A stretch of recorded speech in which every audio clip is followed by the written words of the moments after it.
I was recently listening to someone say that corporate lawyers need to know very little law, but they need to know a lot about business. And that got me thinking whenever I have discussed litigation and disputes with non dispute, non advocate people, they don't take offense, seemed a little naive, right? They don't take things so seriously as litigation lawyers do.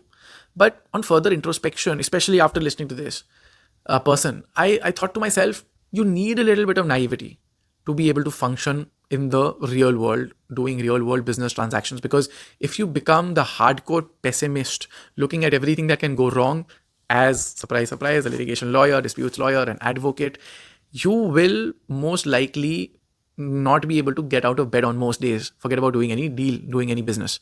In fact, I think it started out when my friends started pointing out to me, whenever they would come to me for legal advice, I would be shutting down all their, not just business ideas, but proper ventures, because they're saying, brother, because of you telling me all these worst case scenarios that you have seen left, right, center in your cases all over the years, I will not be able to do anything with my life. So don't be the buzzkill.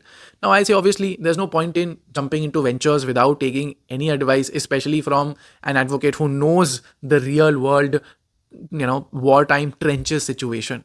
But let me put it like this: go to your advocate friend and understand the worst case situation, but assume that whatever's this worst case scenario being narrated to you, pull that back by about 70%, and imagine that most likely there is a 30% intensity at which things are going to pan out instead of this worst case scenario.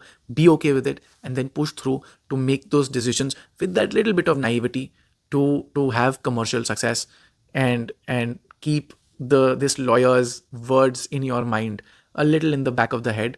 Keep them at bay, don't keep them at the forefront.